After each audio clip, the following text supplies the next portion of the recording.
गुरुजी, सबसे पहले तो मैं आपको प्रणाम करूँगा। आपका सादर मेरे घर पे आज आप पधारे, इसके लिए बहुत-बहुत धन्यवाद। और मेरे मन में कुछ जिज्ञासाएँ थीं, तो आज आप हमारे निज आवास पे पधारे हैं, तो मेरे मन में हुआ कि क्यों ना कुछ प्रश्नोत्तरी की जाए आपसे, जिससे हमारा ही नहीं वरन पूरे समाज का मार्गदर्शन मिले। तो मेरे दिमाग में एक प्रश्न था जो कि मैं आजकल सोशल मीडिया पे बहुत सारी भ्रांतियां हैं और तरह-तरह के लोग भ्रांतियों फैला रहे हैं। तो आप उस चीज़ को कैसे देखते हैं? मैंने सोचा कि आपसे हम मार्गदर्शन लें। लहसुन जो कि घर-घर में हमें लगता है कि 99% घरों में आजकल यूज़ होता है। तो लहसुन और प्याज पर क्यों ये कहा जाता है कि कोई कह रहा है कि कुत्ते का अंडकोश है से उत्पन्न हुआ है और कोई कह रहा है रा ये राक्षस का मल है और कोई कहता है कि ये गाय की हड्डी से हुआ है और कोई कहता है कि ये अमृत से हुआ है। तो इस पर गुरुजी समाज का और हमारा मार्गदर्शन करें कि ये क्या भ्रांतियां हैं और इस पे आपका क्या विचार है? देखो श्रीधर जी, सबसे पहले तो ये है कि समझाने के जो तरीके हैं लोगों के, वो अपने अपने अलग अलग होते हैं। जैसे जब आप छोटी क्लास में होते हैं तो आपको ए फॉर एप्पल समझाया जाता है, जब ए से सिर्फ एप्पल नहीं होता जी। ए से बहुत सारी चीज़ें होती हैं। तो जब आप बड़ी क्लास में जाते हैं तो फिर वो एप्पल हट जाता है आपकी नज़र से और ए रह जाता है। जी बिल्कुल। तो ऐसे ही जब ये जो समाज में समझाने वाले लोग हैं जो कह रहे हैं, जैसा कि आपने बताया कि अंडकोश से या मल से, इससे उससे जो बता रहे हैं, एक्चुअली ये कोई भी बात शास्त्रीय और प्रमाणित बात नहीं है। जी। ये लोगों को कैसे समझाया जा सके और लोगों को कैसे इससे दूर किया जा सके, ये इनकी स्वयं के द्वारा उत्पन्न वाणी है। जी। जिसको जैसे ठीक लग रहा है वो वैसे बता रहा है। तो ऐसा ये जो इन्होंने बताया ये बिल्कुल गलत है। होता क्या है, जब आप बड़ी क्लास में पहुंच जाते हैं, जब आप कॉलेज लाइफ में पहुंच जाते हैं, तब जब आपके लिए लेक्चर होता है, उस लेक्चर का क्लास अलग होता है। और जब आप प्राथमिक विद्यालय में एलकेजी और यूकेजी में जब आप जाते हैं तो पढ़ाने का तरीका टीचर का अलग होता है। भारतवर्ष में दो प्रकार के लोग हैं, एक जो भक्ति मार्ग में चल रहे हैं और एक जो कर्म मार्ग में, ज्ञान मार्ग में चल रहे हैं। तो मैं ज्ञान मार्गी हूँ और आप भी जी पढ़े लिखे इंसान हैं, तो पढ़े लिखी बात में बताता हूँ। जी बिल्कुल। लहसुन और प्याज जो है किससे उत्पन्न हुआ है, ये सब व्यर्थ की बातें हैं। वह प्राचीन से है और आयुर्वेद की दृष्टि से औषधि भी है, गुणकारी भी है, लेकिन उसे तामसिक है। वो जी। तामसिक माने जिसको खाने से आपके शरीर की ऊर्जा बढ़े, जी। तामस बढ़े। अगर तामस बढ़ेगा तो स्वाभाविक है कि आपके अंदर क्रोध और नींद, अवसाद, ये सब चीज़ें भी बढ़ेंगी। तो जो साधना मार्ग के लोग होते हैं, साधना मार्ग में भी जो भजनानंदी होते हैं, यानी जिनकी चित्त वृत्तियाँ जिन्हें शांत करनी है, अब उन्हें संसार में प्राप्ति नहीं करनी, भजन मार्गी होना है, उनके लिए लहसुन प्याज नहीं खाना चाहिए, क्योंकि वो सांसारिकता की ओर लेकर के जाता है। जी। लेकिन यदि कोई व्यक्ति गृहस्थ है या जिसे ऊर्जा चाहिए तो उसे लहसुन प्याज खा लेना चाहिए, इसमें कोई निषेध भी नहीं है।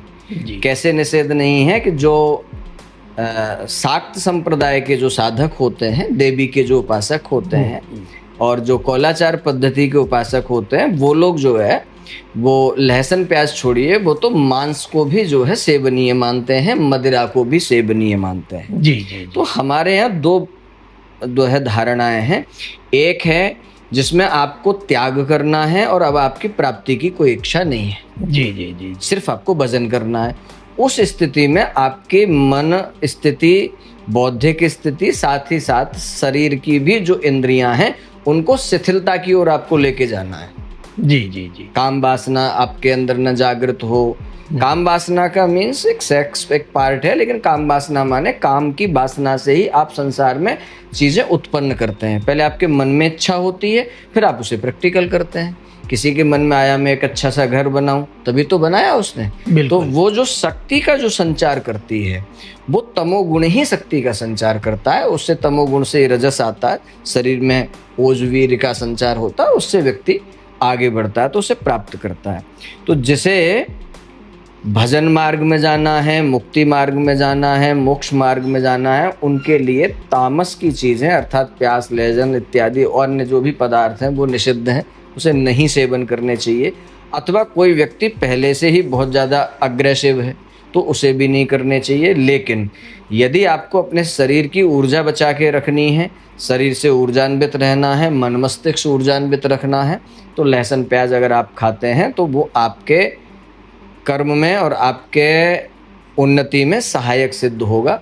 ये जो बात आपने कही कि ऐसे पैदा हुआ वैसे पैदा हुआ, ये एक्चुअली एलकेजी के और नर्सरी के बच्चों को जैसे टीचर ए फॉर एप्पल पढ़ाता है कि ए से मतलब एप्पल होता है, तो ऐसे मतलब एप्पल नहीं होता। ऐसे ही लहसुन प्याज का जो आकार है वो अंडकोश से जो कि मैच करता है उसका भी तो किसी ने सोच के कह दिया होगा कि अंडकोश से होता है। तो ये इसी तरीके से पब्लिक को समझाने के लिए बोला जाता है। तो आप उनको क्या संदेश देंगे जो इस तरीके से आजकल सोशल मीडिया पे इस तरीके का भ्रांति प्रचार करते हैं और ये समाज को मिसगाइड करने का काम? ये ऐसा है जैसे आपका कोई छोटा बच्चा है, जब छोटा बच्चा अगर कुछ गड़बड़ कर दे, मान ले सपोज दैट वो कुछ ऐसा काम कर रहा हो जो नहीं उसे करना चाहिए, तो आप उसकी डेफिनेशन उसे नहीं समझाते, उससे कहते हैं ये गंदी बात है।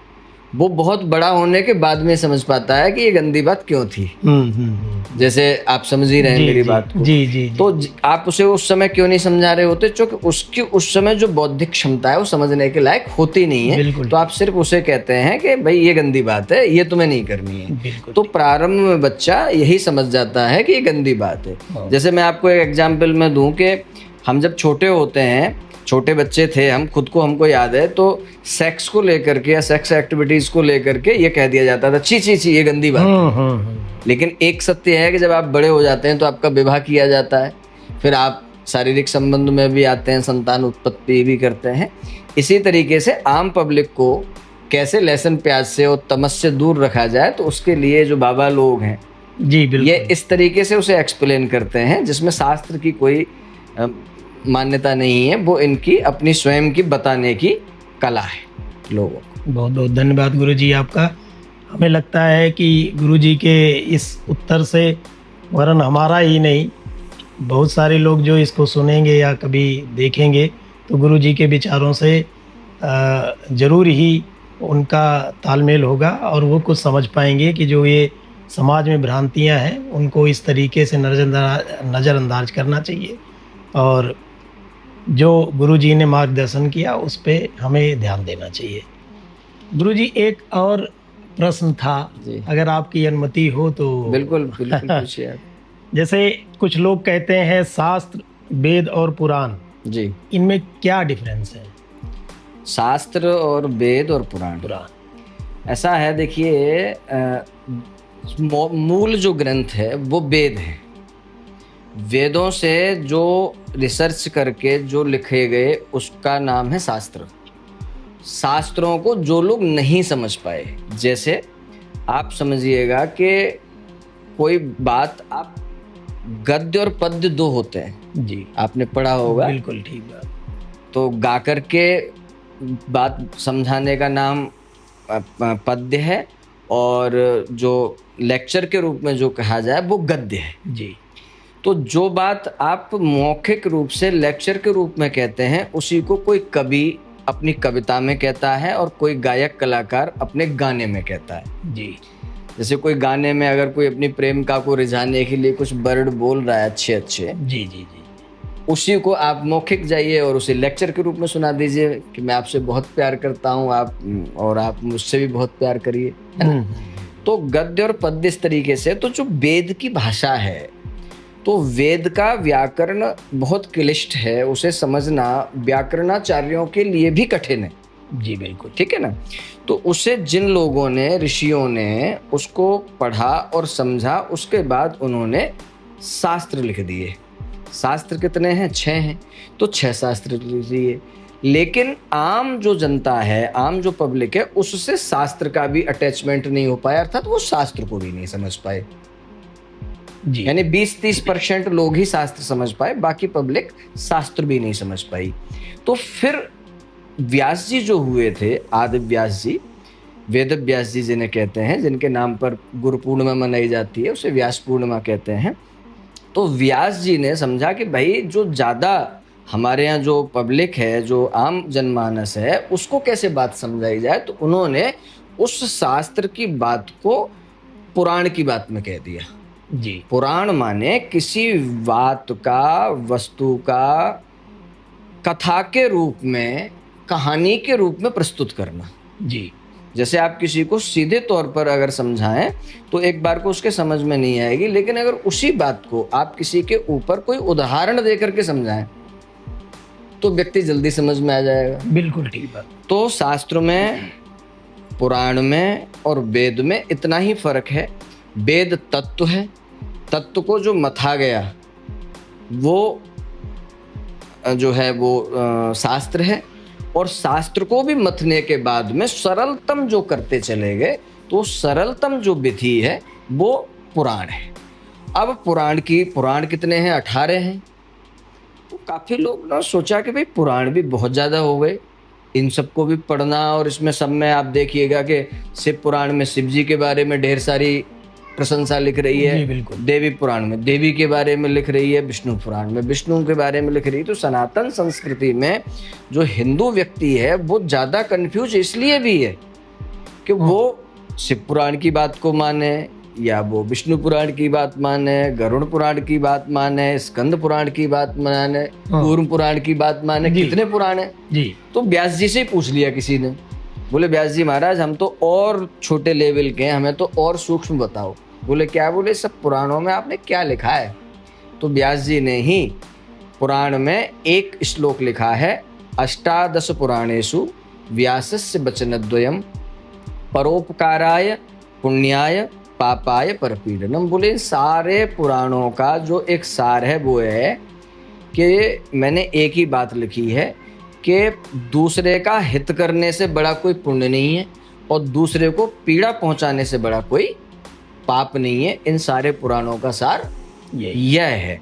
तो एक आम व्यक्ति को वेद शास्त्र समझना नहीं चाहता है या समझ में नहीं आ रहे हैं तो न समझे, वो इतना समझे कि तुलसीदास जी ने भी उसे एक्सप्लेन किया है, और आप तो अयोध्या से हैं। अरे जी जी हैं? जी जी जी। तो आदि कवि जो हमारे यहाँ तुलसीदास जी का तो कोई तोड़ नहीं, उन्होंने लिखा है, परहित सरस धर्म नहीं भाई, और पर पीड़ा सम नहीं अधिमाई। है ना। जी जी जी। तो पर दूसरे के दुख का हरण करने से बड़ा कोई पुण्य नहीं है, और दूसरे को पीड़ा पहुंचाने से बड़ा कोई पाप नहीं है, और पुण्य का फल सुख होता है और पाप का फल दुख होता है। तो ये गुरुजी हमारे मन में इसलिए इस प्रश्न की जिज्ञासा हुई क्योंकि आजकल जो सोशल मीडिया पे भ्रांति के बाबा लोग हैं जी, अब जिनको नहीं पता है, जैसे आम जनमानस जो है उनको वो लगा देते हैं कि ये शिव पुराण में लिखा है जी, ये पद्म पुराण में लिखा है, तो आदमी उनकी ही कही गई बातों को सत्य मान लेता है। ऐसा है। देखिए श्रीधर जी, हमारे यहाँ क्या है कि ये जो हमारे यहाँ जनसंख्या तो ज़्यादा है और शिक्षा का स्तर बहुत कम जी। तो ये उसी का लोग लाभ उठा रहे हैं। अब जैसे क्या है कि मान लीजिए मैंने अभी जैसे शिक्षा के क्षेत्र से ही मैं एग्जाम्पल दे रहा हूँ कि अगर आप किसी यूनिवर्सिटी के किसी टीचर को लेके आए हैं और उससे कहें कि भाई तुम एलकेजी क्लास को पढ़ाइए जी, तो मुझे नहीं लग रहा कि वो एलकेजी के बच्चों के माइंड सेट को समझ पाएगा और पढ़ा पाएगा। ऐसे ही अगर आप बेसिक शिक्षा से किसी टीचर को उठा करके जा करके कहें कि तुम यूनिवर्सिटी में लेक्चर दे दो तो वो भी नहीं समझ पाएगा जी। तो हमारे यहाँ जो ज्ञान मार्ग के लोग हैं वो कम ही हैं। ज्ञान मार्ग में IAS PCS, कुछ बड़े उद्योगपति, कुछ बड़े बिजनेसमैन, कुछ बड़े पॉलिटिशियन, डॉक्टर्स, इंजीनियर, साइंटिस्ट, ये सब आते हैं। जी ये आपने कभी किन्हीं कथाओं में, किन्हीं बाबाओं के इस वर्ग को आपने नहीं देखा होगा। बिल्कुल ठीक बात है। ठीक है ना।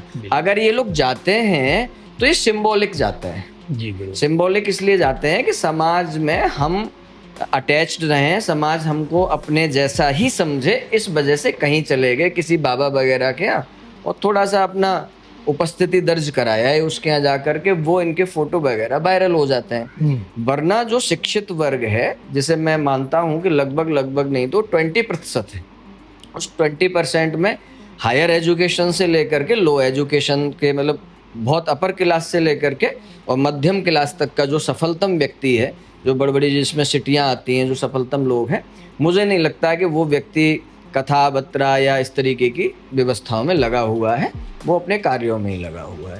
तो जो हर तरीके के आपने देखा है बाबा जी हैं, तो सब तरीके के काम चल रहे हैं। जी जी जी गुरु जी, जिस तरीके से आप हमारा मार्गदर्शन कर रहे हैं जी, हमारे अंदर अब जैसे ऐसे लग रहा है कि प्रश्नों का ज्वार भाटा सा आ रहा है। हाँ, अब आप बिल्कुल पूछते रहिए। और अब हम ऐसे लग रहा है कि मेरे जो प्रश्न है जी वो अब आप ही शांत कर पाएंगे। जी, आप तो एक इसी क्रम में एक और प्रश्न में, अगर आपकी आज्ञा हो तो। जरूर जरूर आप। तो एक प्रश्न हमारे विचार में आया है गुरु जी, साधना के विशेष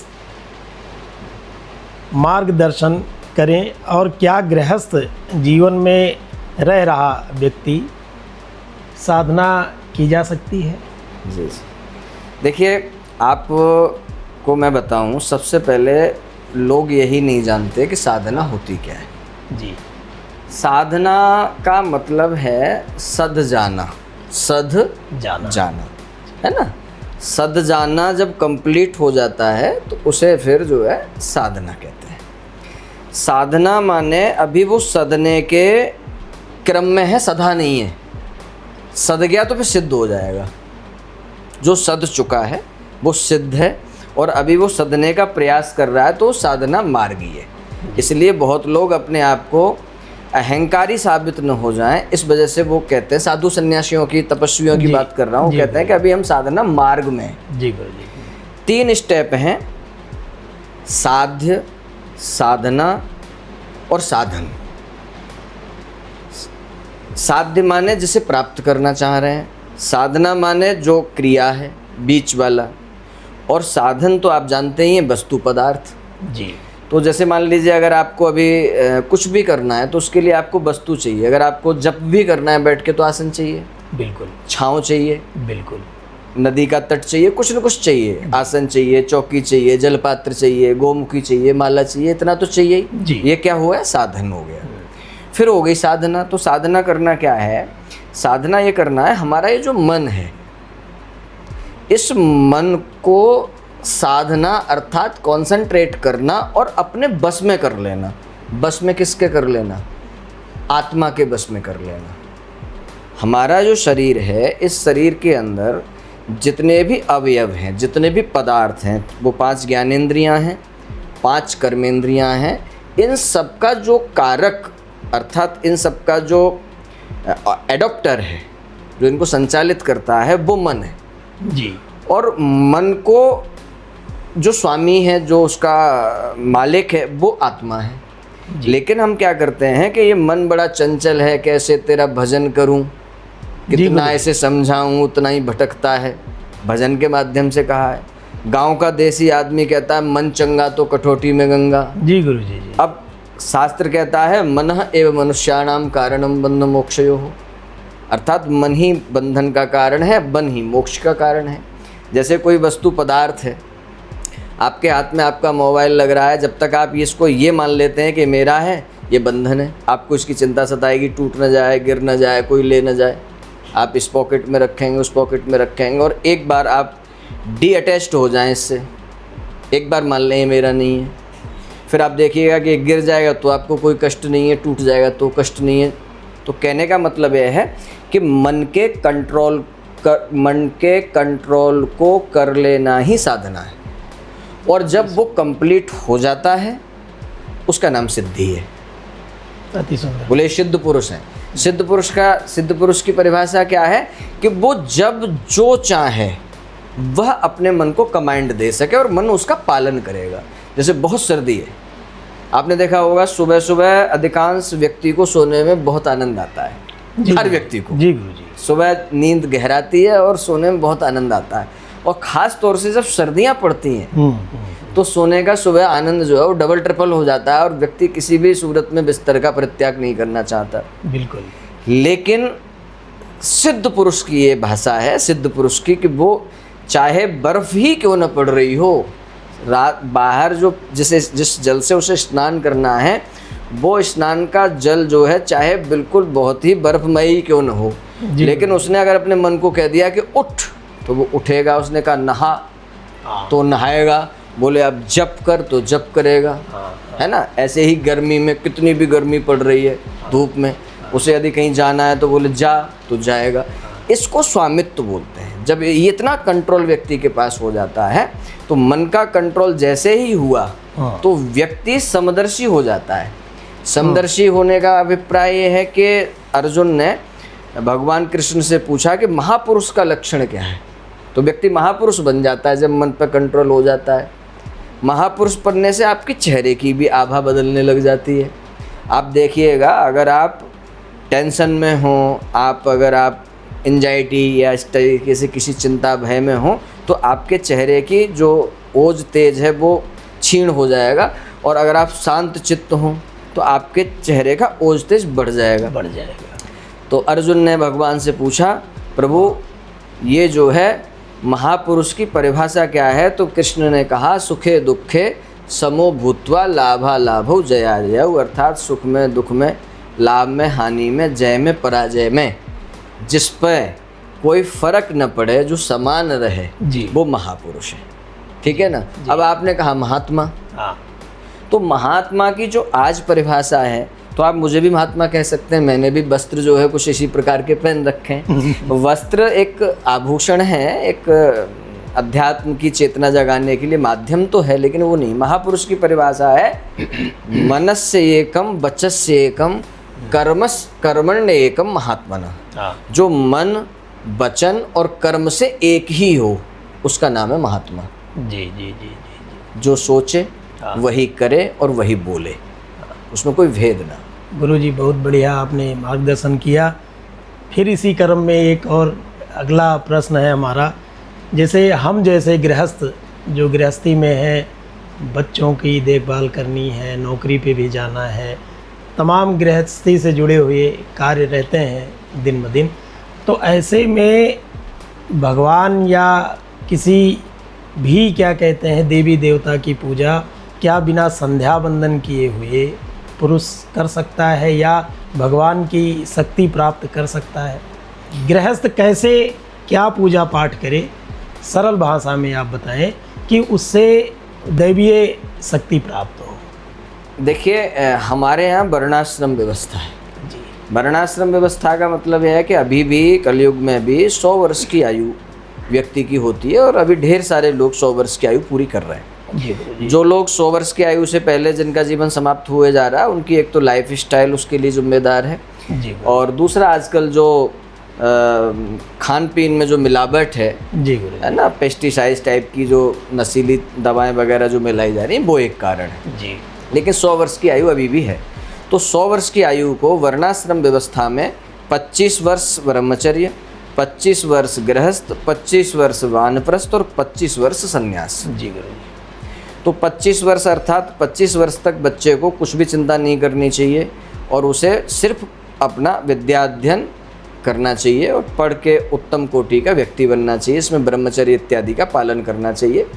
और हम चूँकि ब्राह्मण हैं, आप ब्राह्मण हैं, तो ब्राह्मणों के लिए ये उन्नत कोटि की और व्यवस्था है। इसमें संध्योपासना है, बल वैश्वदेव है, और इसके अलावा जो है नित्य होम है। इस तरीके की जो है व्यवस्था है। बल्कि हमारे यहाँ तो 12 वर्ष की उम्र में ब्राह्मण बच्चे का यज्ञोपवीत संस्कार कराने के बाद में उसको जो है अग्नि स्थापन की व्यवस्था दे दी जाती है, जिसमें वो नित्य त्रिकाल संध्या करता है, और त्रिकाल संध्या के साथ साथ में जो प्रातः काल की संध्या करता है, उस प्रातः काल की संध्या में वो नित्य हवन भी करता है। ये उसकी व्यवस्था थी। देश काल परिस्थिति से अब थोड़ी थोड़ी बदलती जा रही है। उसके बाद में फिर वो आता है गृहस्थ में। जी तो हमारी इस समय चर्चा का विषय है गृहस्थ। जी जी तो गृहस्थ के लिए किसी भी प्रकार की कोई बहुत बड़ी पूजा पाठ करने के लिए निषेध है।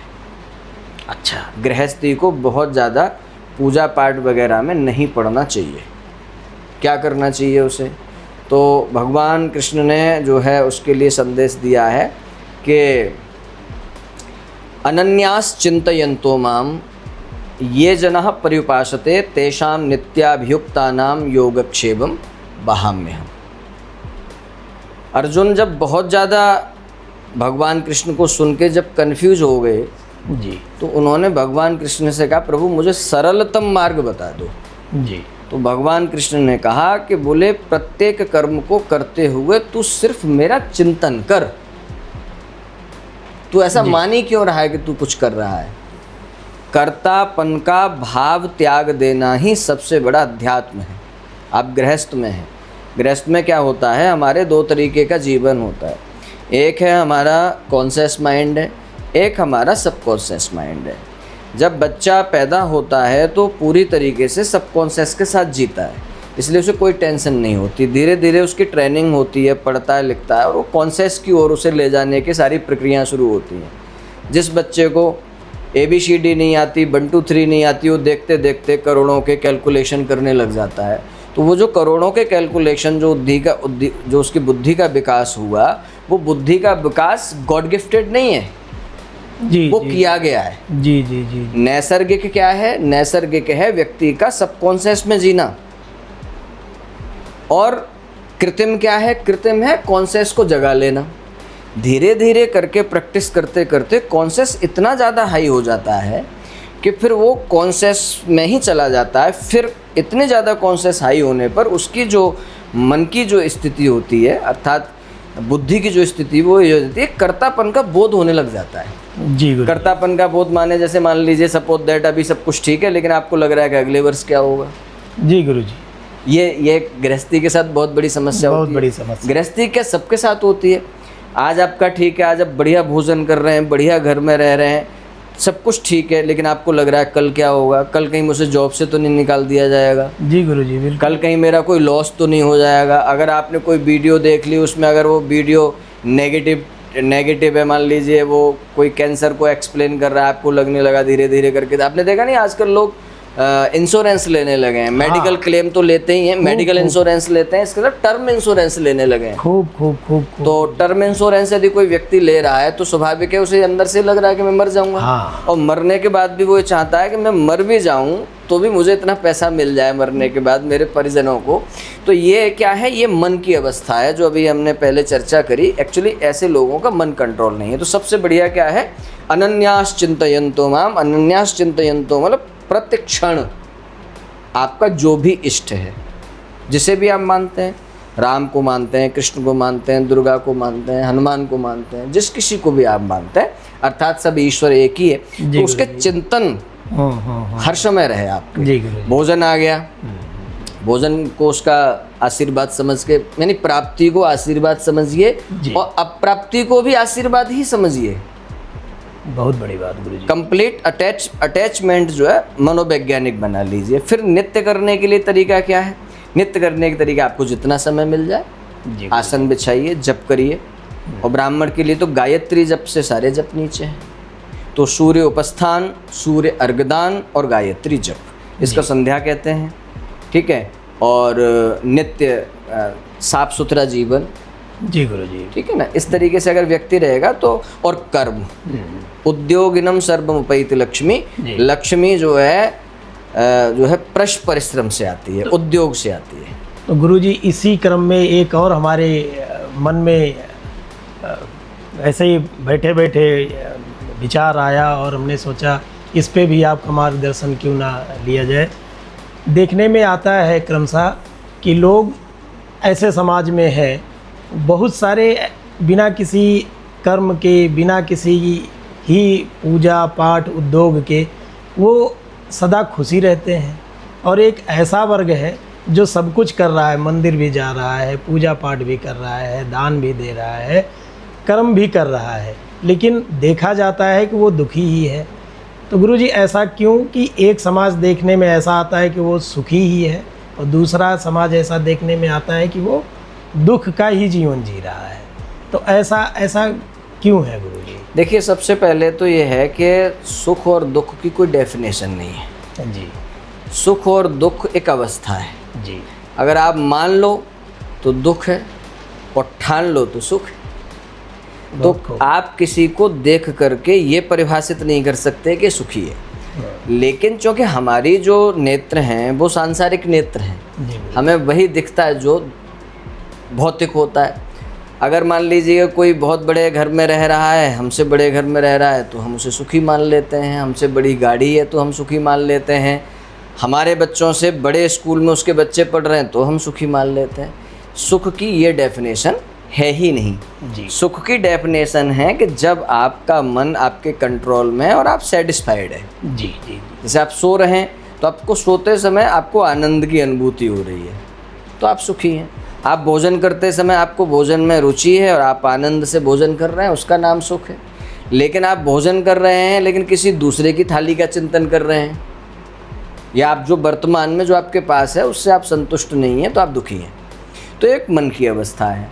अब आपने बात कही कि कोई बिना पूजा पाठ के भी बहुत आनंदित है, कोई बिना पूजा पाठ से भी आनंदित है। जी तो इसके दो कारण हैं। इसके दो कारण हैं कि आपने देखा होगा कि कई लोग जनरल बोगी जो होती है पैसेंजर की, आपने देखा होगा। हाँ जी हाँ जी हाँ जी पैसेंजर की जो जनरल बोगी होती है उसमें कितनी भीड़ होती है। खूब। कई लोग उसमें भी जरा सी सीट पा जाते हैं तो वहाँ भी आनंद से सो जाते हैं। कईयों को मैंने देखा है कि वो फर्स्ट क्लास वाले जो है एसी होता है उसका भी कर्टन हटा करके बाहर झांक रहे होते हैं कौन सा स्टेशन आ गया है ना।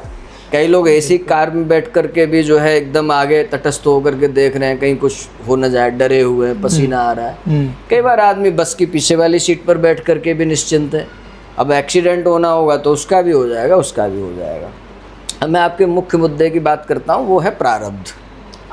प्रारब्ध क्या है कि हमारा कर्म ही हमारा भाग्य बन जाता है। तो जो लोग पूर्व में अच्छे कर्म करके आए, भगवान ने क्या किया कि उनको अच्छे जगह जन्म दे दिया, माता पिता अच्छे मिल गए, धन दौलत अच्छी मिल गई, बैकग्राउंड अच्छी मिल गई, शिक्षा अच्छी मिल गई, संस्कार अच्छे मिल गए। या संस्कार अच्छे नहीं भी मिले लेकिन वो अच्छे हैं, आनंद उठा रहे हैं। तो गुरुजी पूर्व के कर्म ऐसा है, देखा जाता है कि पूर्व के कर्म इस जन्म में हमारे साथ चलते हैं। बिल्कुल बिल्कुल। और जो इस जन्म में हम कर्म कर रहे हैं वो अगले जन्म में आपके काम आएंगे। अच्छा। जब शास्त्र ये कहते हैं, धर्म ये कहता है कि आत्मा मरती नहीं है, आत्मा अजर अमर है, जी तो गुरु इसका मतलब पहले भी थी, जी गुरु। आगे भी है। अन्य धर्मों में और हिंदू धर्म में जो एक मौलिक जो अंतर है वो यह है कि बाकी धर्म पूर्व जन्म को नहीं मानते। हमारा जो सनातन धर्म है वो पूर्व जन्म को मानता है। जी गुरु जी। जैसे हमारे यहाँ जो ज्योतिष है, ज्योतिष में जब हम जन्मपत्री देखते हैं तो जन्मपत्री देखते समय किसी भी व्यक्ति की जन्मपत्री के लिए उसकी डेट ऑफ बर्थ और टाइम बर्थ डाला जाता है। तो सीधा सा अभिप्राय क्या हुआ कि व्यक्ति मान लीजिए कि अगर वो 30+ है, 40+ है, लेकिन अभी भी उसके बारे में कुछ बताने के लिए चाहिए क्या, उसकी डेट ऑफ बर्थ और टाइम ऑफ बर्थ। तो इसका मतलब इस जीवन का तो कुछ काउंट नहीं हुआ उसमें, तो सब पूर्व जन्म के आधार पर बनाया जा रहा है। तो व्यक्ति के जो प्रारब्ध होता है, प्रारब्ध बस उसको सुख साधन मिल जाते हैं, प्रारब्ध बस ही उसे असुविधाएं मिल जाती हैं। कईयों को उल्टा हो जाता है, कईयों को आपने देखा होगा कि उनके पास सुख साधन बहुत है, समझ नहीं होती। जी गुरु जी, बहुत हैं ऐसे देखने मतलब बिल्कुल ऐसे भागे डोल रहे हैं जैसे पगला गए हैं, क्या दिखता ही नहीं कि ना, हमारे पास क्या है। हाँ, गाड़ी में हूटर लगा के भगे डोल रहे हैं। हाँ। कोई खुद मार दिया एक्सीडेंट, या उनको किसी ने मार दिया, पुलिस पकड़ के ले जा रही है, उनके माता पिता रोज़ जो है जाकर के न्यायालय में उनके लिए छुड़ा रहे हैं, ये कर रहे हैं। जी गुरु। तो वो सब हमारे कर्म से अनुभूत है।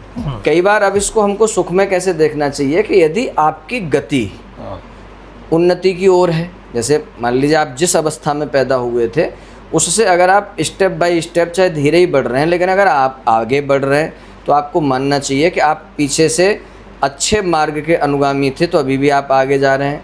और कुछ लोगों को आपने देखा होगा पतन की ओर जा रहे होते। पतन माने माता पिता बहुत संपन्न थे जब वो पैदा हुए थे, बहुत संपन्नता थी, धीरे धीरे करके डाउन, फिर और डाउन, फिर और डाउन। तो ऐसे ही व्यक्ति का पतन और ऐसे ही व्यक्ति का जो है उत्थान दोनों होता रहता है।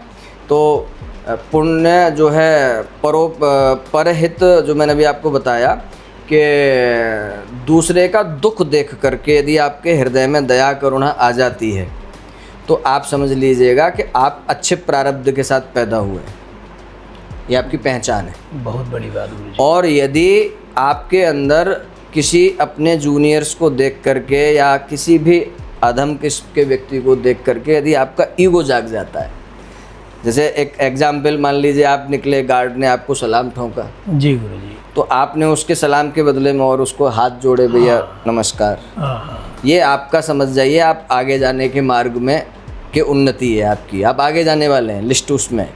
और यदि आपने उसने देखा और आपने उसकी नमस्कार को भी तिरस्कारित में बदल दिया, ठीक है, ऐसे करके ठीक भी नहीं किया, गाड़ी का शीशा तक नहीं उतारा, हाथ तक नहीं उठाया, तो ये आपने कहीं ना कहीं इनडायरेक्टली ईश्वर का ही अपमान कर दिया, क्योंकि ईश्वर तो सर्वत्र। हाँ, तो ऐसा ये देखने में खूब मिलता है गुरुजी नीचे। तो ये जो मन की जो अवस्था है, इस मन की अवस्था का यही है कि किसी भी व्यक्ति की आपको पहचान करनी हो कि आगे जा रहा है या पीछे जा रहा है, तो आप उसके आचरण को देखिए। गुरुजी, अगर हमारी उसका आचरण अभिमान पूर्वक जा रही है, ऐसा लग रहा है कि ये कब हम खत्म करेंगे। आप जिस तरीके से हमारे जो मन के भाव हैं उनका जिस तरीके से आप जवाब दे रहे हैं, एक उसी मन के भाव से जो कि पूरी दुनिया जिसके पीछे परेशान है, तो लक्ष्मी प्राप्ति के लिए हम जैसे साधक, जैसे कि जो गृहस्थ वाले हैं, समाज ऐसा क्या यत्न करे लक्ष्मी प्राप्ति के लिए जो सहज हो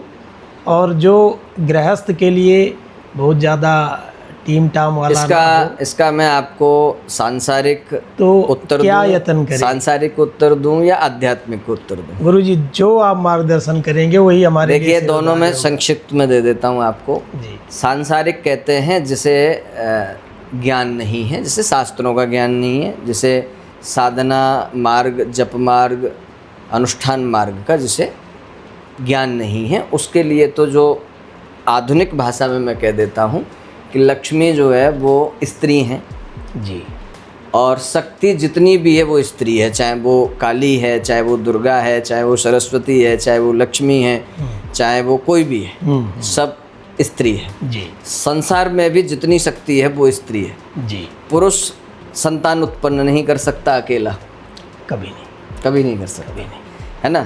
तो जो जन्मदात्री है, जो शक्ति है, वो स्त्री है जी। तो स्त्री को आकर्षित करने के लिए, जैसा कि सामान्य स्त्रियां किसी पुरुष में पुरुषत्व ढूंढती हैं, अर्थात पुरुषत्व माने उसका वो पौरुष नहीं, उसके अंदर पुरुष माने जो पुरुष प्रधान गुण है जी, ठीक है ना, उसका साहस, उसका पौरुष, उसका नेतृत्व, उसकी कॉन्फिडेंस, ठीक है, उसकी डिसीजन पावर, उसकी विल पावर, उसका रहन सहन, उसका शारीरिक सौष्ठव, उसके अंदर स्त्री के प्रति सद्भाव, समाज के प्रति सद्भाव, परोपकार, ये सब जितनी चीज़ें होती हैं, ये जो जितना अच्छा रख लेगा लक्ष्मी उसका वर्ण कर लेगी। अरे वाह। ये हुआ सांसारिक। जी। आध्यात्मिक ये है कि यदि व्यक्ति, जैसे आप उच्च कोटि के ब्राह्मण परिवार से हैं, आपके संस्कार साधना मार्ग के हैं, तो ऐसे में व्यक्ति को बहुत सरल जो तरीका है वो, एक तो ललिता सहस्त्र नाम एक भगवती त्रिपुर सुंदरी का एक 1000 नाम का एक स्तोत्र है, उसकी नामावली भी आती है। अच्छा गुरुजी। तो उसको 3 रूप में आप उसको प्रयोग कर सकते हैं, एक पाठात्मक, एक अर्चनात्मक और एक होमात्मक। पाठात्मक माने अगर आप कोई ज़्यादा आप परिश्रम कम करना चाहते हैं तो नित्य आप उसका पाठ करें। जी जी जी। ललिता सहस्त्र नाम स्तोत्र का।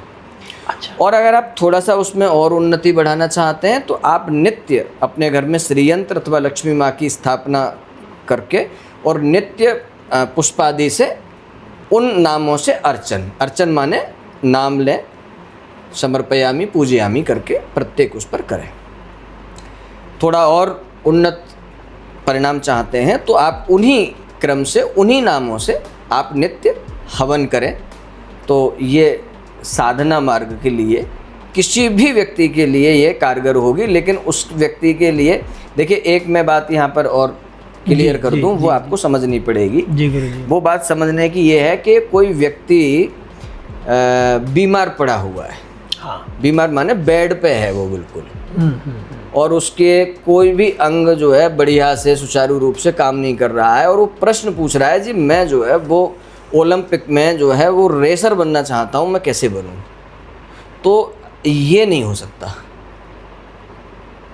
जी जी। जैसे मान लीजिएगा कि हमारे शास्त्रों में यहाँ तक वर्णन है कि अगर कोई राजसूय यज्ञ करेगा तो वो राजा बन जाएगा, हाँ शास्त्र कहते हैं। बिल्कुल। तो शास्त्र कहते हैं तो आप किसी जो है साधारण से व्यक्ति को रोड से उठाइए और उससे कहिए कि हम तुम्हारे लिए राजसूय यज्ञ कर देते हैं, तुम राजा बन जाओगे, नहीं। चाणक्य ने जो उसका क्या नाम था उनका, जो चाणक्य ने जिनको राजा बनाया था, सॉरी मुझे याद नहीं आ रहा, तो उनको उस बच्चे के अंदर चाणक्य ने वो प्रतिभा देख ली थी पहले ही कि ये राजा बन सकता है, तभी उसके लिए चाणक्य ने परिश्रम करके उसे मगध सम्राट बनाया था।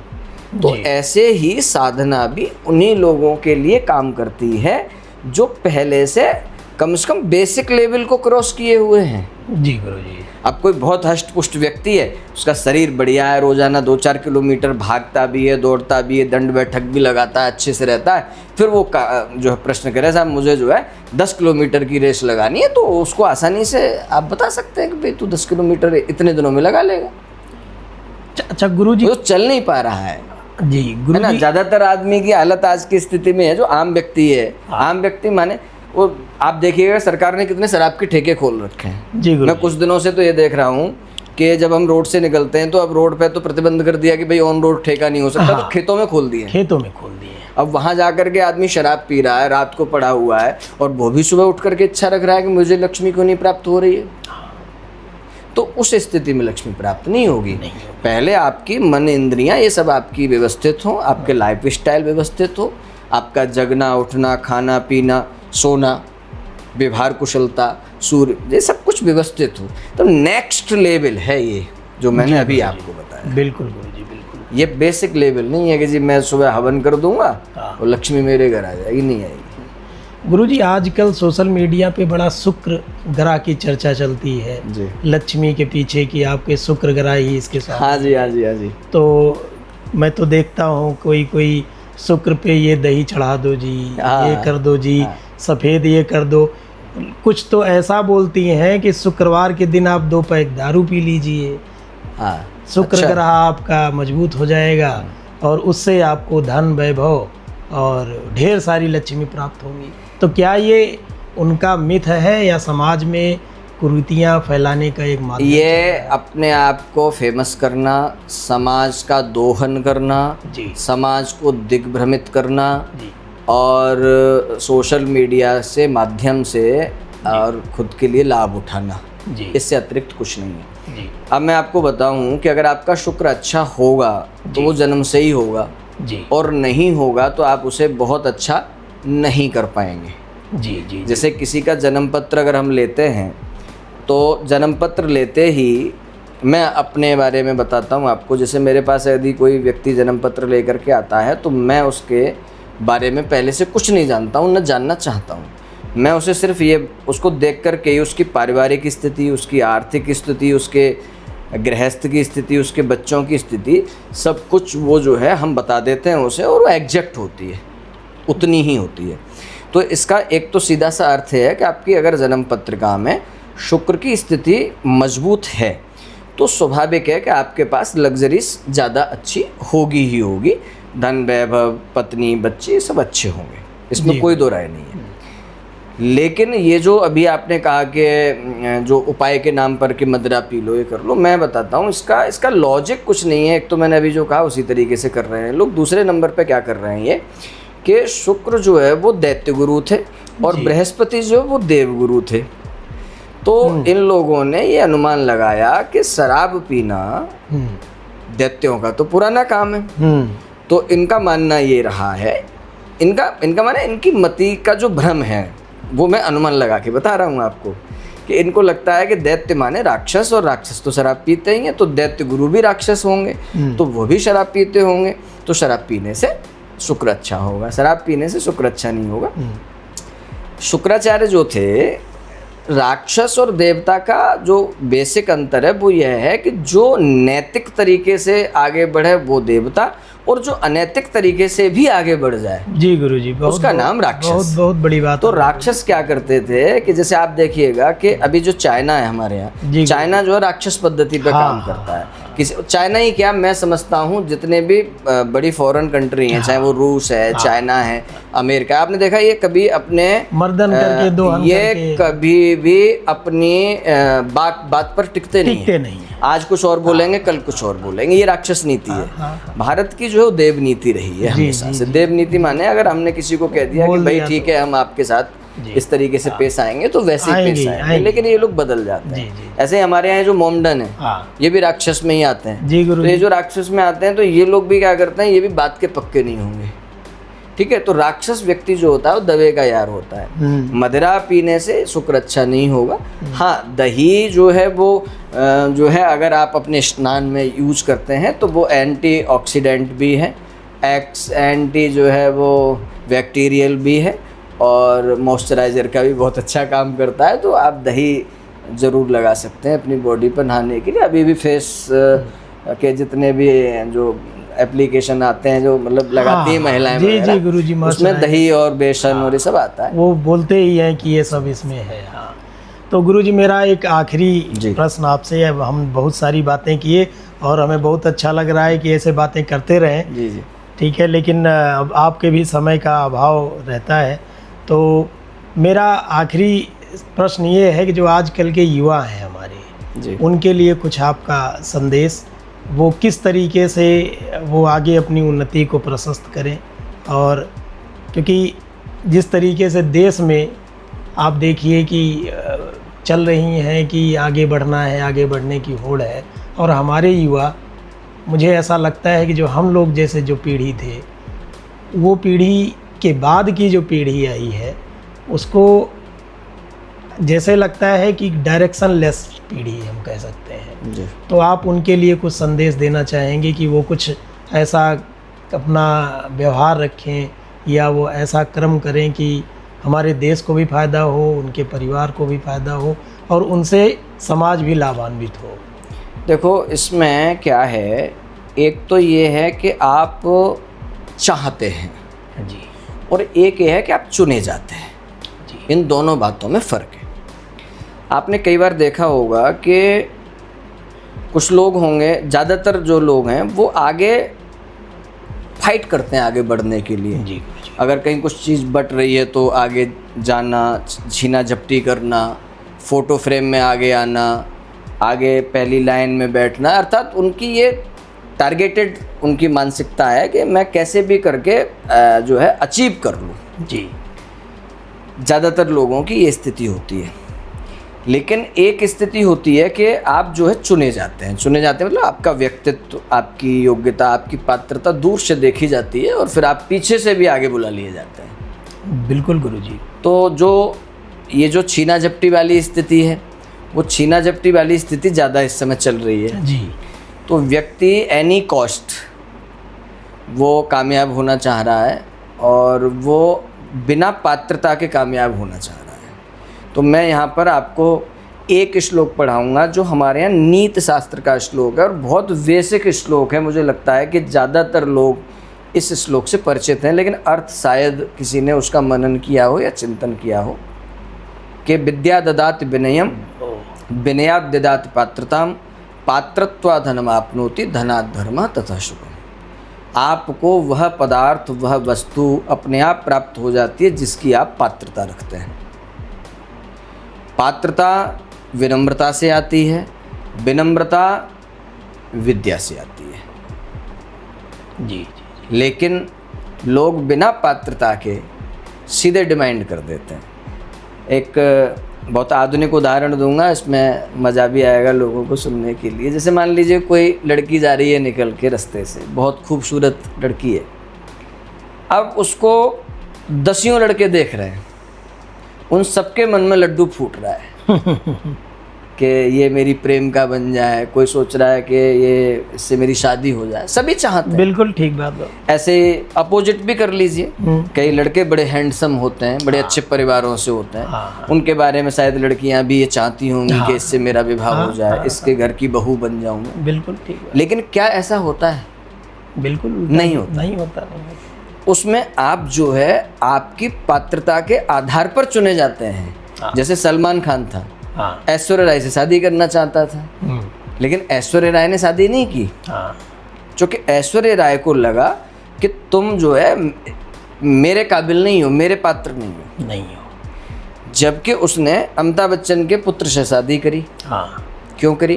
क्योंकि अमिताभ बच्चन जो है एक खानदान है, एक लेगेसी वाला परिवार है, एक सिस्टमेटिक परिवार है। तो कोई भी सुंदर लड़की, अच्छी लड़की ये चाहती है कि वो जिस परिवार से जुड़े वहाँ वो एक अच्छे संस्कार साधन में जाए। जो सलमान खान वाली जो कामयाबी है वो कामयाबी नहीं है। बिल्कुल ठीक। वो तो ऐसे मान लीजिए जैसे किसी को आपने कुछ इकट्ठा सा भर के बहुत सारी एक वस्तु दे दी, उसे धन दे दिया, बोले ले। हाँ, फिर भी खालीपन आपने तो अभी है। भी देखा होगा कि अच्छे लोग जो है वो अपने कॉलर का बटन लगा के रखते हैं, वो अपने बाजू फोल्ड नहीं करते।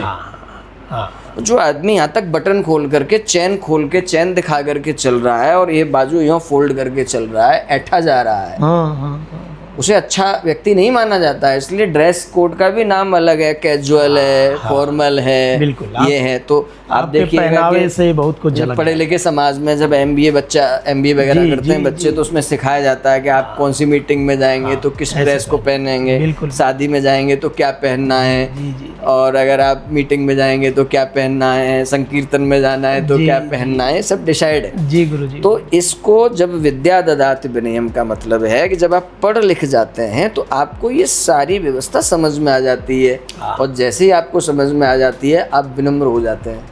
विनम्र होते ही आपके अंदर पात्रता आ जाती है। शायद यहाँ कुछ कम लोग पात्रता शब्द, चूँकि संस्कृत का शब्द है, तो पात्रता का मतलब है कैपेबिलिटी। आप उस क्षमता के लायक हैं कि नहीं, तो उसके क्षमता में जब आ जाते हैं तो वस्तु पदार्थ अपने आप आ जाता है। बात को समाप्त करते हुए मैं आपको इसका उदाहरण देता हूँ कि मान लीजिए आपके यहाँ कोई पार्टी फंक्शन है, कोई आपके यहाँ आयोजन है, और घर परिवार में जो हम लोग आते हैं, आप तो बहुत ही ऐसी जगह से आते हो जहाँ पूरा खानदान जी गुरुजी है, कहीं कोई बाहर का व्यक्ति नहीं बुलाते। कोई कितनी भी शादी फंक्शन हो, चाचा, ताऊ, मामा, फूफा, भाई इतने होते हैं, जी कजिन वजिन सब मिला करके। तो उस समय जो आपके वो होते हैं, जो लीडर्स होते हैं, आपके फादर वगैरह, वो आपने देखा होगा कि प्रत्येक व्यक्ति को अलग अलग काम करने को बोलते हैं। तो वो उसकी क्षमता के अनुसार बोलते हैं। अगर उन्होंने देखा भाई श्रीधर जो है वो ये काम ज़्यादा अच्छा कर सकते हैं तो आपको वो बताया जाएगा।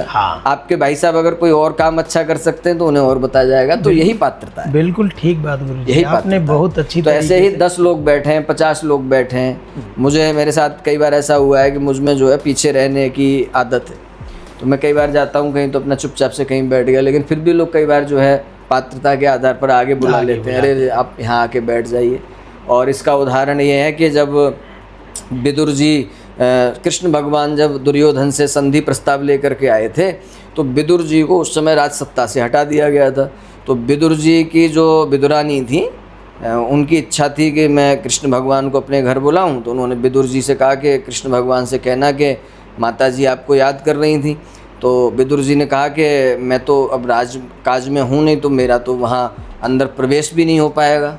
तो लेकिन विदुर जी की पत्नी का बहुत ज़्यादा आग्रह था, वो भगवान कृष्ण को बहुत स्नेह करती थी, तो वो मना भी नहीं कर सके। तो वो गए और चुपचाप पीछे खड़े हो गए, और पीछे खड़े होकर के आंख बंद करके मन ही मन में भगवान कृष्ण से कहने लगे, प्रभु अब जैसे आपको ठीक लगे वैसे करिएगा, मुझे तो कुछ पता नहीं, मैं आपसे मिल भी नहीं सकता, और मेरी पत्नी की बहुत इच्छा है कि आप कैसे भी करके मेरे घर आएँ, और अब मुझे नहीं पता आप तक मेरी बात पहुंच रही है नहीं पहुंच रही है। ऐसा उन्होंने हृदय से प्रार्थना करी, और भगवान कृष्ण ने उस प्रार्थना को इतनी भीड़ में पीछे से भी भगवान कृष्ण ने सुन लिया। और जब ऐसा हुआ तो दुर्योधन के यहाँ भोजन का जब समय आया, तो दुर्योधन ने भोजन बनाने के लिए, वो भोजन करने के लिए आग्रह किया भगवान को कि भगवान भोजन करिए। तो भगवान ने जो है मना कर दिया भोजन करने के लिए। बोले दुर्योधन भोजन तो हम विदुर जी क्या करेंगे। बोले विदुर जी क्या क्यों करोगे। बोले विदुर जी क्या हमारा पहले से निमंत्रण है।